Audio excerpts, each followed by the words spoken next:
Welcome to the J. Scott Outdoors podcast. Today I have Justin Erhart of Premium Hunts out of Eastern Arizona on the line. Justin, how you doing?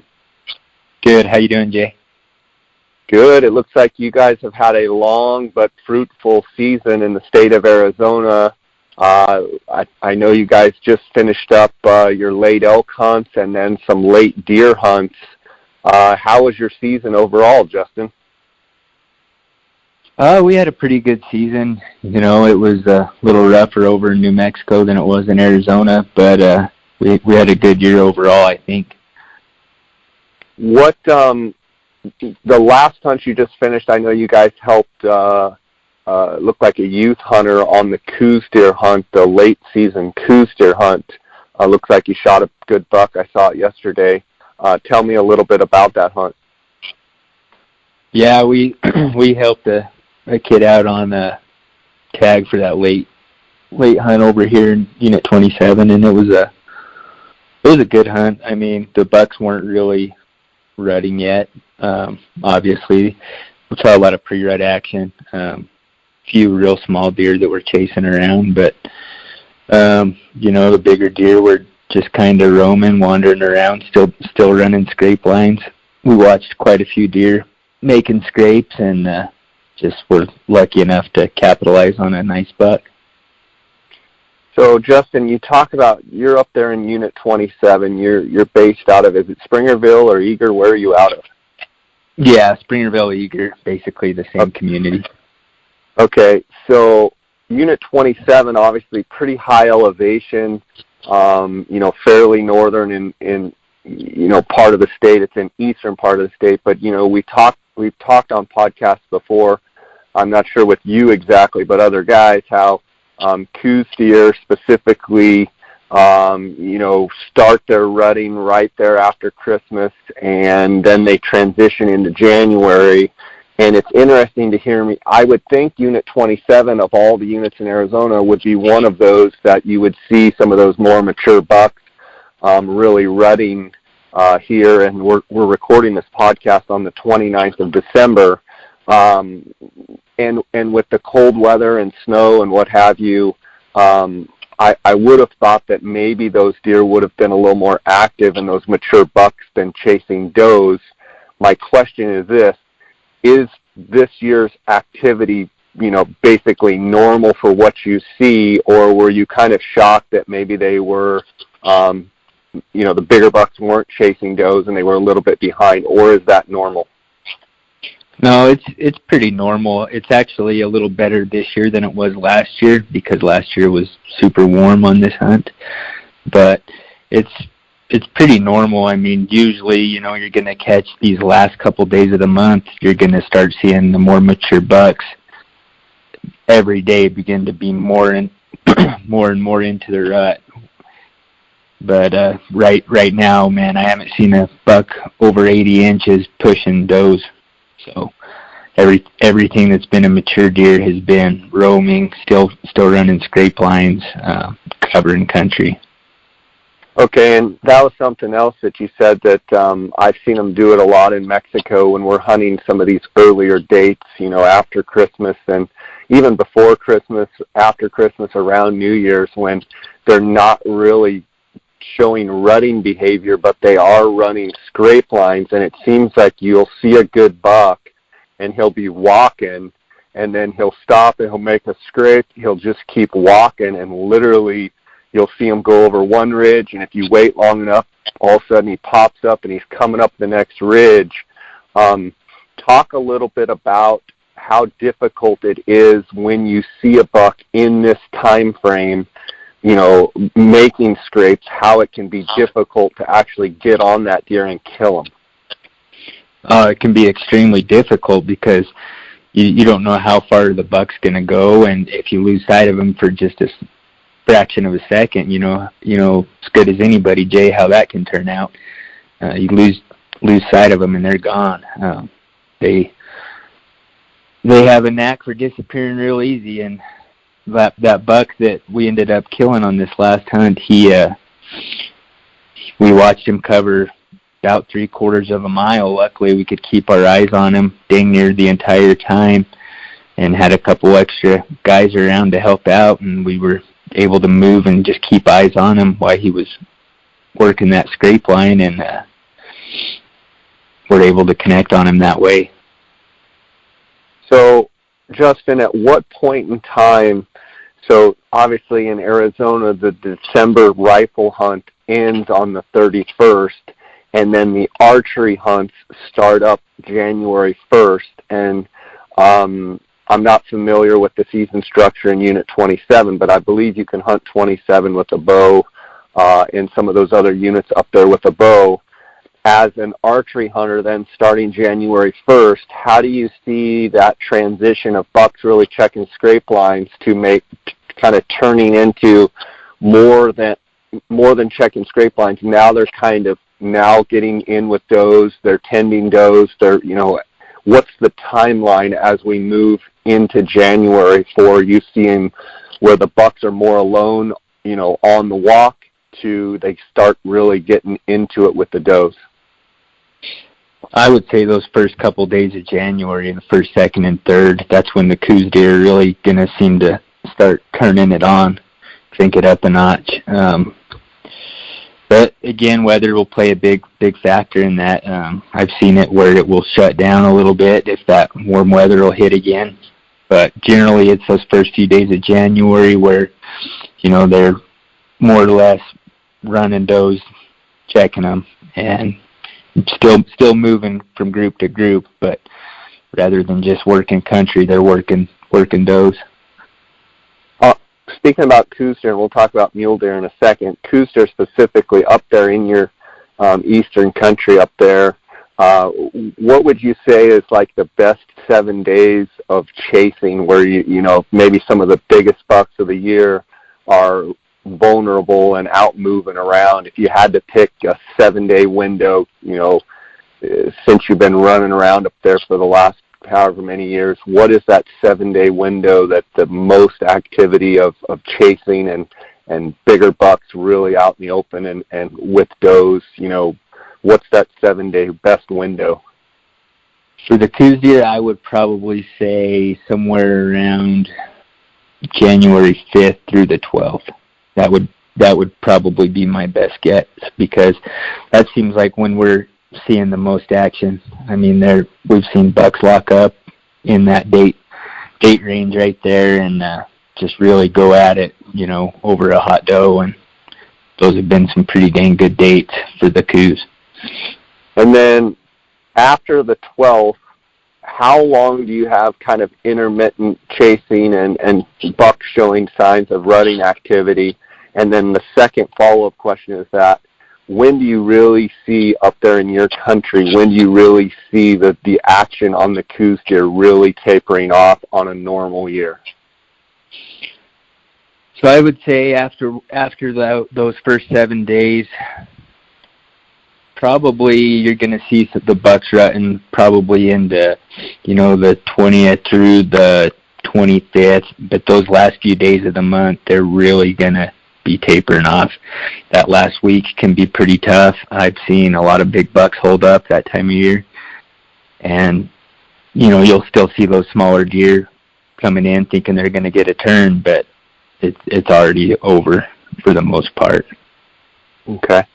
Let's talk a little bit about mule deer, and before we do that, Unit 27 is open for over-the-counter deer, correct, archery? Yes, correct, the entire month of January. Okay. Let's talk about mule deer, and let's talk about some of these same questions with mule deer. Moving into January, when is, the peak of the rut? Has it already passed? Like, is it usually Christmas time, or when is the best 7 days for the mule deer up there that you've witnessed? I would have to say probably the 1st through the 7th. While we were out 2 days ago on that hunt, my partner actually glassed up a mule deer, and he had bred a doe, so it's already kicked off over here. The muleys have been rutting pretty dang hard these last few days, but it's going to be even better that first week of January. Okay. And then, do they have a more prolonged rutting period than Coues deer, or is it pretty much the same, real hot and heavy for about a week, and then an additional week, and then it starts to taper off, or you tend to see those mule deer rutting for a longer period of time? No, I mean, I would say it's pretty much the same as the Coues deer around here. I mean, they're going to be off just a little bit on their dates, but they are going to be, rutting pretty dang hard for a couple weeks and then just slowly tapering off, and you'll see bucks start roaming again, and then it'll just taper off and they'll go solo again. Okay. Justin, you mentioned your partner. Talk a little bit about your team of guides and how your operation works. Obviously, we're going to get into the elk and antelope stuff here. Talk about the regulations that just came out with the upcoming deadline, February 12th. But talk a little bit about your operation at Premium Hunts and kind of how it all works. We're just, to be honest with you, Jay, we've got a really good group of guys who help us out a lot. They do a tremendous job, and we're very fortunate to have the guys we have. Everybody works hard. We all work great together, and we just put forth 110% into everything we have. Whether it be elk, deer, it doesn't matter. Just pretty lucky to have the guys that we have. That's awesome. Now, does the same crew or some of the same overlapping crew work your New Mexico? Because you do hunts and have landowner tags and draw tags and what have you in New Mexico as well, just across the state line. Do you have a whole different crew over there, or is it an overlapping crew? No, it's an overlapping crew. We're right here on the state line, so we can actually hunt the western side of New Mexico and the eastern side of Arizona, and I mean, it's not far at all for us to scout any of it, hunt any of it. So we pretty much stick with the same group of guys for the most part, and everybody just bounces around from hunt to hunt depending on what we have on schedule. We hit it hard and scout it out best we can. This last year on the archery hunt, and the last time I had you on the podcast, we talked a little bit about, I think it was before the hunts, but you guys, for as tough a year as it was across the state, you guys actually shot some pretty good bulls. One, I believe, was right at 400. If not, maybe it was broken, would have been, I think, 420 or something. But talk about the year that we just had and, some of the successes and failures of the season and some of the stuff that you saw that might have been different than normal years, or just basically recap this past season, the 2018 elk season. Well, Jay, we're pretty lucky to be where we were at for this year because these units right here are pretty drought resistant, rather than some of the other areas more up north. So we didn't get hit by the drought near as bad as some of the other units throughout the state. I did see it a tiny bit on some bulls here and there, but I mean, for the most part, we avoided the drought pretty good for as bad as it was this year.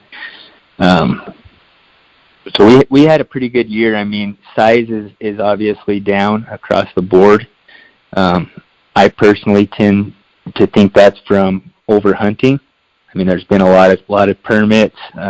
They're really just shooting the numbers, the age. There's still some really nice bulls out there, but for the most part, I would say for these units right here, size was down because of lack of age class rather than, feed and water and everything like that. Justin, specifically, do you feel that it's the archery numbers, the late archery, the late rifle? What do you think is having the biggest impact on the age class there in 27 and 1? the biggest impact's going to be the late rifle hunt. For Unit 27, they're pumping out 460 tags, which, don't get me wrong, it's still a great hunt, but the hunters are so more efficient these days, Jay, that, you put 460 people out there with the technology and everything these days, the bulls are going to take a beating, especially in some of these burned out big canyons over here. So in other words, the late season, because of the number of tags, the older age class bulls, they all bunch up in those late hunts. You get some snow and what have you in the right conditions. You get guys with great binoculars, tripods, and, able to shoot further, more efficient, more accurate, and they're killing more of those older age class bulls than, say, maybe they weren't 15 years ago. In your mind, if you could play, Justin can play wildlife manager and can dictate to manage for quality experience, older age class bulls, you would just simply lower the amount of late tags, and you feel that would bring the age class back up? Well, you talk about quality. Quality of the animal, yes, it would definitely bring it up, but that's not going to help the quality of the hunt in, say, the archery season. The hunts seem to be more and more managed for opportunity only, where, there's a lot of people that would like a quality hunt. Quality can be interpreted many different ways from many different people. I, for one, don't think it's a quality hunt when you have to foot race somebody multiple times each day of the hunt. It's not fun. It's very stressful. The animals take a beating, and if you're talking more or less just quality age, then yeah, you're gonna have to drop the late rifle tags tremendously, and that will definitely bring up the age class. But overall quality of hunt, they're going to have to do something for a lot of these hunts to make that better. It would be interesting, I've thought a lot about potentially if they take that 2-week archery season, you take a unit like 27 or a unit like 1, where, you've got those archery tags, you've got, 300 tags in Unit 1 and 225 and 27, and if you split them up into 2 hunts, you would have half the amount of people per hunt. But I also go back to, you would also have increased pressure like over a 2-week period, whereas if you have 300 people in Unit 1, maybe a quarter of them go home after the first 5 days, or maybe half of them go home after the first 5 days. But if you split it into 2 hunts, potentially I would think you would have more intense pressure for that same amount of time, if that makes sense. So the pressure on the animals would probably be even more. But simply what I hear you saying is, the 225 and 27 and the 300 in Unit 1, if they would just cut those back. It seemed like Unit 1, it used to be 150 for a long time on the archery hunt. Yeah. So the last time I hunted in there was forever ago, but 2002, obviously pre-burn, there was only 150 tags, and I just, and there was some cow tags as well. I believe there's 75 cow tags and 100 in Unit 27, but it seemed like the pressure was not really a factor when now we're at, 300 tags in Unit 1 and 225 and in 27. That's, basically twice the amount of people. Yeah, the pressure is bad. You literally, 27, yes, you can get away from people, but you are in very low density areas.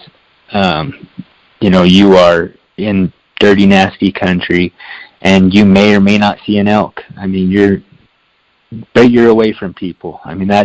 That's one thing that's good about it.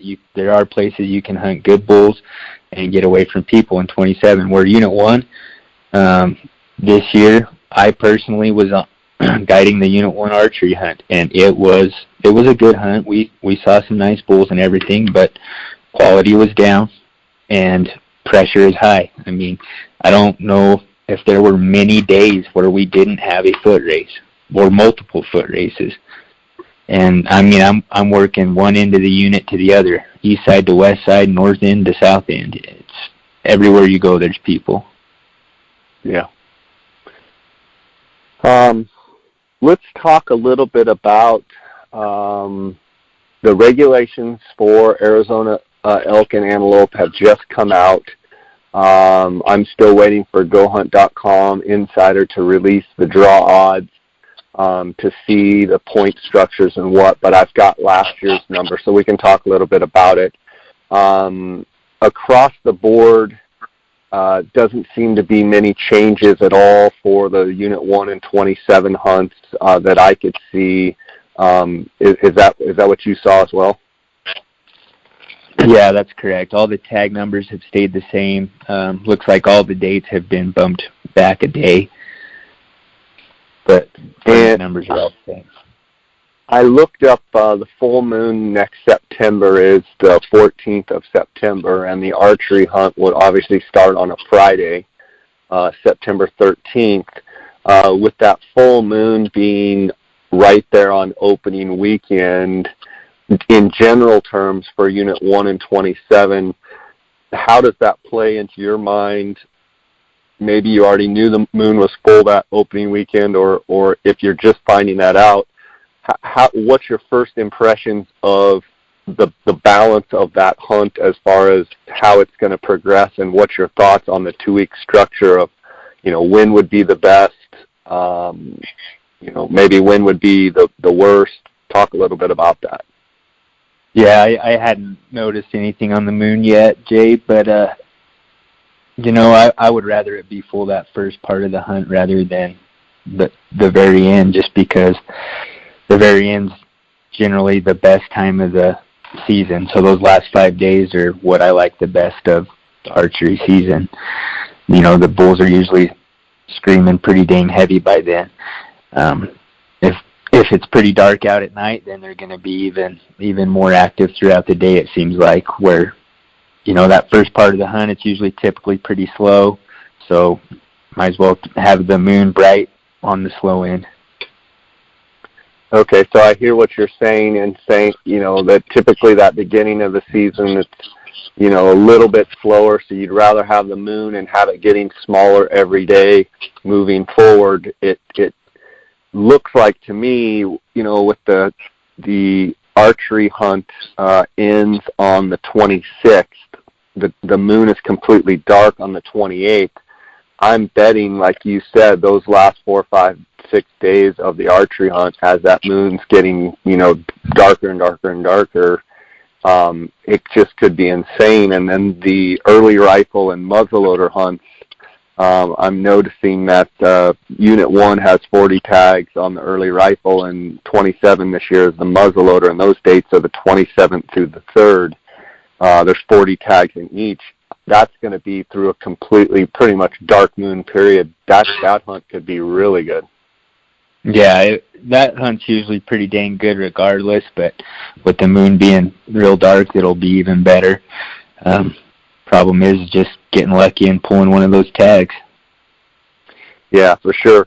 Now, correct me if I'm wrong, but does every year the 1 and 27 flip-flop? So this year, early rifle is in 1 and muzzleloader's in 27. Was it the opposite last year? Last year, Unit 1 was muzzleloader and Unit 27 was early rifle?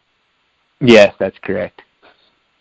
So looking at those, specifically at those 2 tags, early rifle in 1 and muzzleloader in 27 this year, if you yourself could say, I want one of those tags, which one would you lean towards wanting to have yourself? Personally, I would want a Unit 27 tag, just because, 27's big country, big rough country in it, and you never know what could just stroll on out of it and show up in your lap. Yeah. Okay. You look at the I'm looking at the point totals from Go Hunt Insider last year, talking about the archery, and if you look at the resident numbers last year for 1, 2B, and 2C, it took 11 points for 1 and 2B, 2C. It took 10 points for 27. Whereas for non-residents, it looked like it took 16 points in Unit 1 and 15 points in 27. So it seems as though Unit 27 takes, and I think this has been a trend for quite a while, it takes about a point or two less typically every year to draw that 27 tag. Why do you think the Unit 1 always leads the pack in that? Just because it's a lot more roads, a lot more user-friendly, maybe more elk, not as rough a country? Yeah, definitely all of the above. I mean, you're going to have a lot more action-packed hunt in Unit 1 than you are in 27, hands down. I mean, you could potentially kill a giant bull out of Unit 1. There are some great bulls, but I think it just takes more points to draw that because, for one, it's more action-packed. People enjoy it more. It's more mild country. Like you said, a lot more user-friendly. You can be from one end of the unit to the other in no time flat in Unit 1. Whereas 27, if you try to go from one end to the other, you got a long ways to go, and you're going through some nasty country.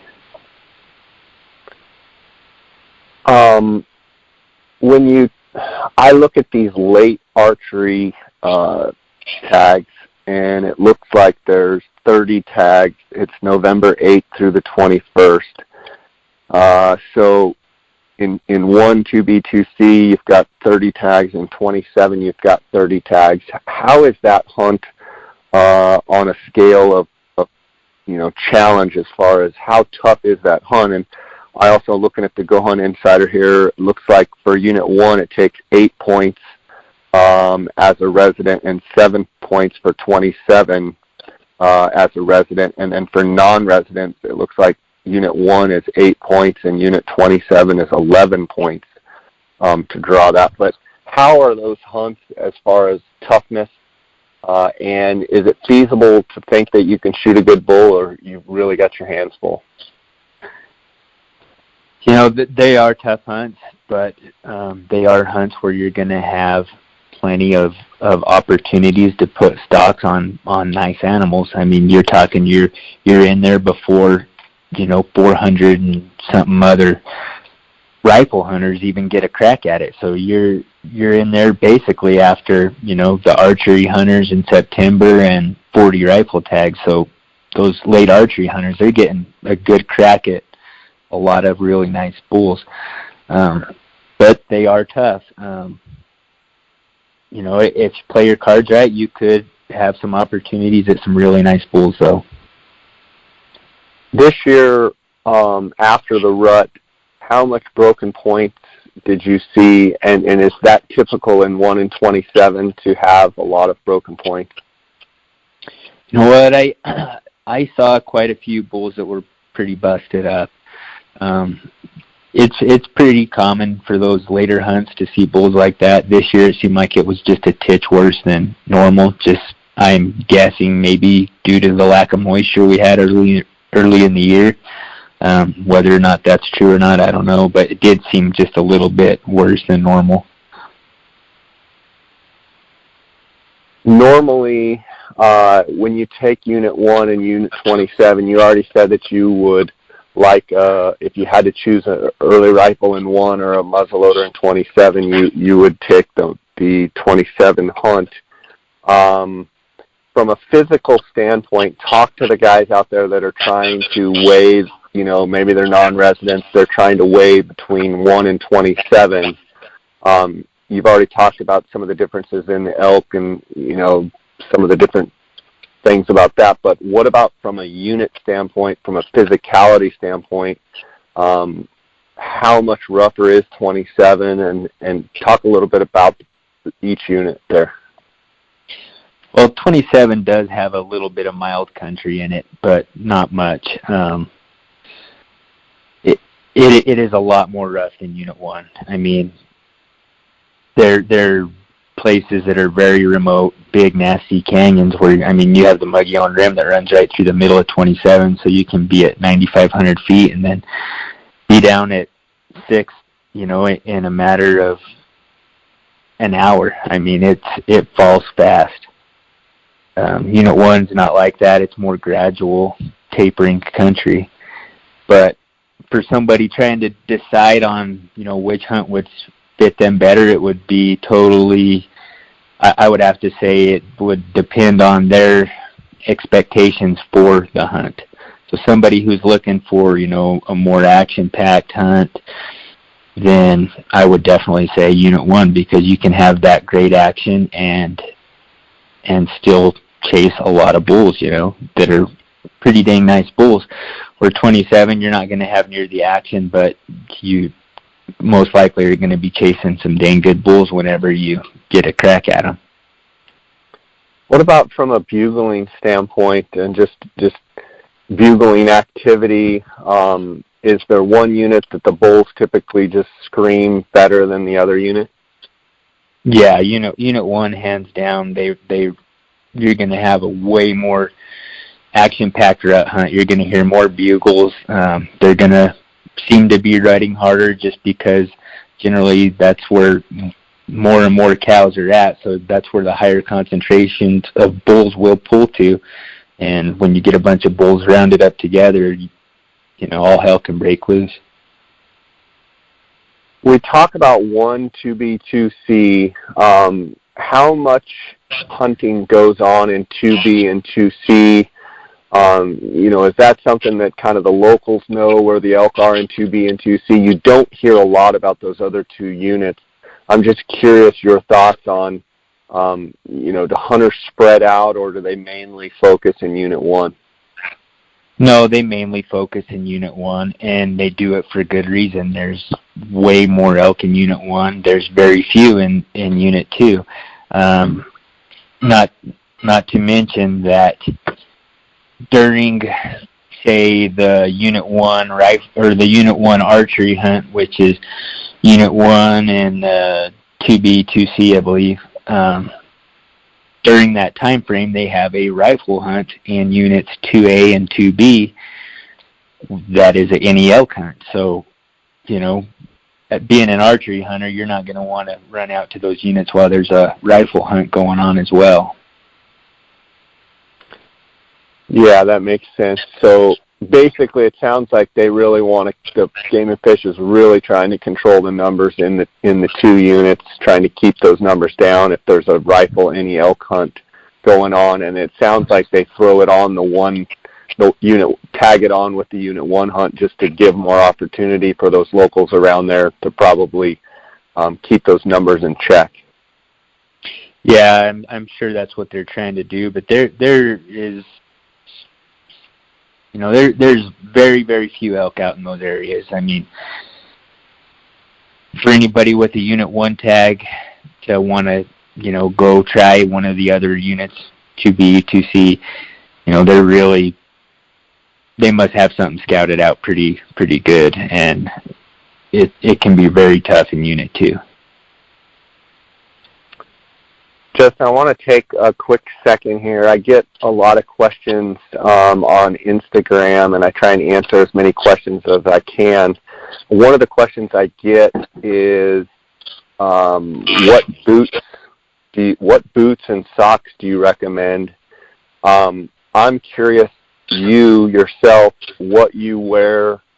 Do you have one boot that you wear throughout the season? If so, tell me what it is. And then as the hunts get, the weather gets colder and snow and what have you, do you switch to another boot? Do you go from uninsulated to insulated? What are you running? What are you running these days? I personally, now I'm wearing the Crispies, the 100 GTX, and they're a dang good boot. I really like them. They're a taller boot, so a lot of people don't care for them. But I like a high boot. Another good one that I like to run is the Danner Pronghorns. They don't last near as long as the Crispies, but they are comfortable. They're light. and they'll get you through a bind for sure. What about socks? What are you wearing? Any specific socks throughout the season? No, I don't really care for a cotton sock. I go with the more synthetic, smart wool or something. What about you do a lot of glassing, you and your guides? What optics do you like? What spotting scope do you like? Tripod? Like, what's your setup? I personally, I'll run the EL 10x42 Swarovskis around my neck, and a lot of times on my tripod. And then in my backpack, I usually have my 15x56s and my BTX on a 95 millimeter. Let's talk about that. So you're talking about the Swaro 15x56? Mm-hmm. Okay, and then the BTX. So you've been using the BTX and the 95, and it's in your pack a lot. How do you like it? I really like it a lot. I switched from the Koa Highlanders to the BTX just mainly because of the size and weight reduction. I personally think that the Koas might have been a little better, but that's things I've heard people argue both sides of that table. So whether or not one was better than the other, I don't know. I personally liked sitting behind my Koas better, but there were times that I would leave them behind just because of the weight and the packability. Whereas now I have, half the size and half the weight basically, and now I don't go, it's in my backpack all the time. Okay, so you're saying optically when you're looking through the Koas, and I know exactly what you're talking about because I had the Koas as well, you're saying that you felt like edge-to-edge clarity, you felt like they were brighter. What was it that you would say if you're just sitting glassing with each one, take out the fact that you had to hike them wherever you had to hike them, you would say if you're just sitting by your Ranger and you're glassing a hillside, you would rather glass through the Koas, but because of the weight savings and the size savings, the BTX is your go-to. Yes, for sure. The Koas, I think we're just gather a little more light and we're a little bit more crisp. It seems like I could just get those down fine-tuned, just super perfect, where it seems like on my BTX I can almost get them there, but it's just not quite. I mean, don't get me wrong, they are phenomenal. They are great glass, but after using the Koas for so long, it was, I don't know. It just seemed like they were just a titch under the Koas for clarity and light gathering to me. I agree. I mean, when you're looking through the BTX, it almost seems like there is a filter, meaning they're not darker, but it's just a little bit different color to your eye. The Koas were very, very crisp, very, very bright, but it does seem like the BTX just has a smidge of, the best way I could tell is just a smidge of a filter. But that's a good way to put it. Very kind of small difference, but if you had them side by side looking at the same hill and weight or carrying them was not a factor, you would probably sit there and look through the Koas. But if you said, well, now we got to go up on that ridge, it's a no-brainer that you're going to grab the BTX. Yeah, definitely a no-brainer. I mean, I've taken my BTXs twice, 2 times the amount of places that I ever took my Koas, just for that reason. I mean, my Koas were heavy, and I'm not a big guy, and they would just drag me down. And after a day of hiking some of the steep country over here, with that in your backpack, you're whipped at the end of the day. Yeah. What about tripods? Do you have the same tripod you run? I know with the Koas you had to have a different tripod. One thing that's nice about the BTX and I use the Swarovski, twin spotters, is I can use the same tripod for everything. Yeah, I run the same tripod for everything. The Koas, my 10s, my 15s, my BTX. It's just a Calumet carbon fiber. Okay, yeah, I use that slick carbon fiber. How do you like the Calumet?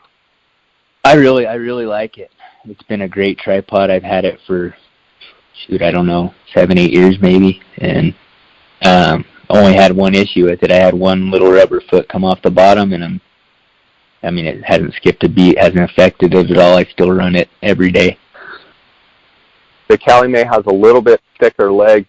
I haven't used them personally, but I've seen them, and it seems like the leg thickness, the diameter is thicker than, say, the Slick tripod. Yeah, I'm not real sure on the Slick, but they do have a fatter leg than most. But it is a lightweight tripod. It's a carbon fiber. The heaviest thing seems to be my head. Okay. What about backpacks? Do you have multiple backpacks that you carry, or are you kind of a one backpack dude? What are you using? I just use the Kuiu Ultra, and I just swap the bags in and out of it. So basically the same pack, but different bag. I'm sure you're very familiar with how that setup works. Yeah. Do you find yourself carrying the bigger bag, like the 7,000, most of the time? Yes, I do, just because I pack so much crap with me. I do too, and it almost just becomes like, hey, if I ever need it, I've got it, and then you can cinch it down. And, guys ask me all the time, what do you use as a day pack? And I kind of say, well, I use the 7200 Icon Pro, or I use the 7000 Ultra. And they're like, well, why do you need that? And I'm like, I just get used to carrying that pack, and I know that if I ever need, to put more stuff in there, I don't have to switch the bags. But it is nice sometimes when you're just scouting and such to run, a smaller bag in that 5,000 cubic inch area, don't you think? Yeah, but I'm with you, Jay. I'd rather have a little extra room if needed. Like you said, you can cinch it down. It seems like anytime I'm running those smaller bags, I'm cramming stuff in it, running my knee up against it, trying to get the zippers to shut, But no, they're all nice. I pack more crap than I should, for sure. We tend to do that, but it seems like we always have what we need. Okay, so looking forward, guys are going to be wondering what to put in for. They're going to be listening to this podcast. I want to give you a chance to let the guys know where they can follow you, where they can find you, how they can reach out, and I'm going to do my best to link it up in the show notes as well. But why don't you do that now, Justin? I know you've got a busy day, so I'll let you go, but tell people where they can find and follow you. Yeah, they can find and follow us on Instagram, Premium Hunt, or Facebook as well. And they can even find us online at premiumhunts.com. All of our links should be up and going, so people can find our personal phone numbers there and reach us anytime if they'd rather just speak to us direct in person. That sounds good, and I know you guys are going down. You've got a group going down to Mexico on one of my DIY ranches. I know you guys are excited to go down there. I'm anxious to see what you guys can dredge up down there. Yeah, we are super stoked, and seems like this last month is just crawling by. We're all so anxious to get out of here and go have a good, fun hunt. Can't wait. That's awesome, buddy. Well, thanks for coming on. Thanks for sharing with us. Congratulations on your success this last season, and always great to talk to you. Thanks for bringing value to the podcast, and can't wait to see you guys, how you do down in Mexico, and I just appreciate all the work that you do. All right, Jay, I appreciate you having me on, taking the time to get with me. All right, buddy. God bless. Take care. Thanks. Bye.